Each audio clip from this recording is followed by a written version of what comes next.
Hope you are all fine. Beginners हैं, आपने ये न्यू मशीन ली है लेकिन आपको इस मशीन को यूज़ करने में प्रॉब्लम फेस करनी पड़ी है। डोंट वरी, ये वीडियो देखिए कंप्लीट, आपको कभी भी कोई भी प्रॉब्लम फेस नहीं करनी पड़ेगी। कुछ चीज़ों का अपने ध्यान रखेंगे तो आप अपनी मशीन को देर पार बेहतरीन चला सकेंगे।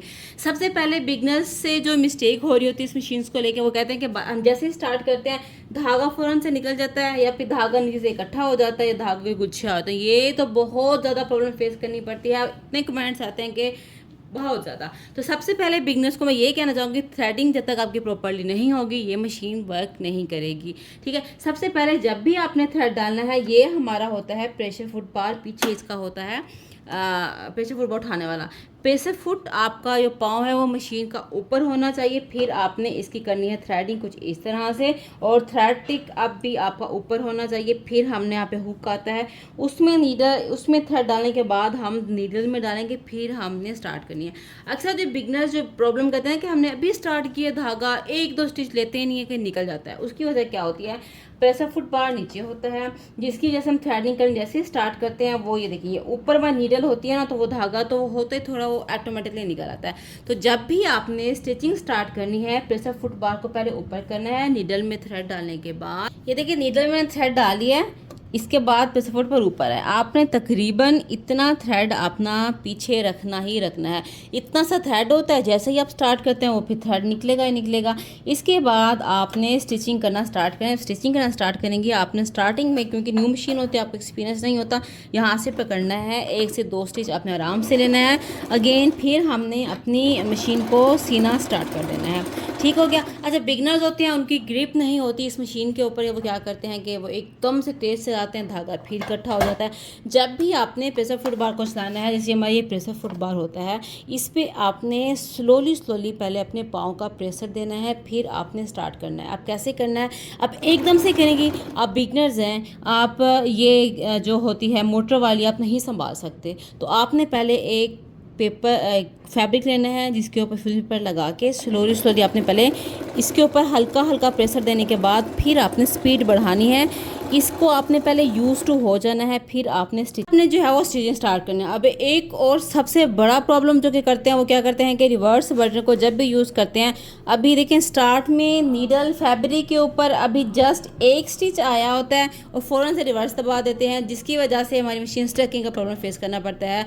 जो बिगनर्स होते हैं वो अमूमन इस तरह की मिस्टेक करते हैं, तो आपने ये मिस्टेक नहीं करनी। आपने हमेशा तब करना है जब आपने 1 से 2 स्टिचेस आपने पहले ले लेने हैं। ये देखें 1 से 2 स्टिचेस मैंने ले लिए, इसके बाद आपने रिवर्स दबाना है, उसके बाद आप लेके आएंगे, आपको जो है वो स्टकिंग का प्रॉब्लम फेस करना नहीं पड़ेगा। यही छोटे छोटे पॉइंट होते हैं, इनका ख्याल रख लिया जाए तो आपको ज़्यादा प्रॉब्लम फेस करनी नहीं पड़ेगी। आपको अगेन मैं ये बता देती हूँ, देखिए आप मिस्टेक क्या करें। यहाँ पे हमारा फैब्रिक पड़ा हुआ है, ये यहाँ पे आई हुई नीडल। अब यहाँ पे अगर आप रिवर्स करेंगे तो उसने पीछे जाना है, पीछे जाने की वजह से स्टकिंग का प्रॉब्लम फेस करना पड़ता है। आपने पहले थोड़ी सी स्टिचेस आगे ले ली इस तरह से, फिर मैंने ये देखिए यहाँ से आपको मैं दिखा भी रही हूँ, रिवर्स करेंगे तो फिर आपका काम बिल्कुल बेहतरीन होगा, स्टकिंग का प्रॉब्लम फेस नहीं करें। अगर न्यू मशीन होती है वो एकदम से चला देते हैं, जिसकी वजह से क्या होता है कि बाजी हमारी मशीन बहुत हार्ड हो गई है, हमें प्रॉब्लम फेस करनी पड़ती है। वो क्या होता है वो भी बता।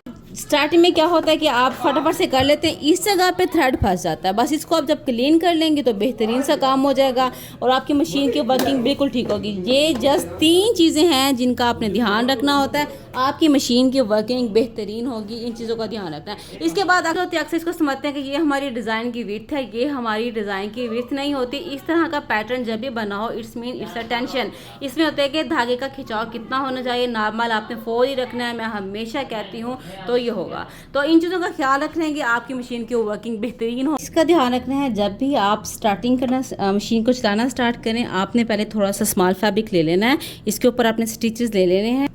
ये देखें इस तरह से आपने स्टिचेस ले लेने हैं। नेक्स्ट आप शर्ट सी रहे हैं, कोई भी काम करें, कुछ भी करें, फिर जाके आपने इस तरह से स्टिचिंग स्टार्ट करनी है। और इसके बाद जब एंडिंग पॉइंट आएगा, अगेन आपने फैब्रिक रख लेना है और फिर आपने इसको स्टार्ट कर देना है। तो आपको किसी भी किस्म का प्रॉब्लम स्टकिंग का इस तरह का मसला आपको फेस करना ही नहीं पड़ेगा। दूसरी अहम बात, जब भी आपने थ्रेड कट करना हो तो अक्सर फ्रंट साइड से ऐसे खींचते हैं, ऐसे नहीं खींचना आपने।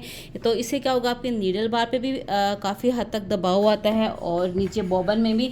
आपने हैंडल व्हील को थोड़ा सा चलाते हुए फ्रंट साइड की तरफ नहीं, बैक साइड की तरफ इस तरह से करके आपने इस तरह से लेके आना। यहाँ से कटर दिया हुआ है, थ्रेड को यहाँ से पकड़ के फिर आपने कट करना है। आपकी मशीन बेहतरीन चलेगी। अगर हम थ्रेड को इस तरह से कट करते हैं ना, वो आहिस्ता आहिस्ता आप देखें तो हमारी नीडल टेढ़ी होती है, हल्की हल्की सी, जिसकी वजह से जब नीडल थोड़ी थोड़ी टेढ़ी होती रहती है फिर जाके हमें टाइमिंग का प्रॉब्लम फेस करना पड़ता है। शुरू से ये चीज़ का ध्यान रखेंगे, काम आपका बेहतरीन होगा।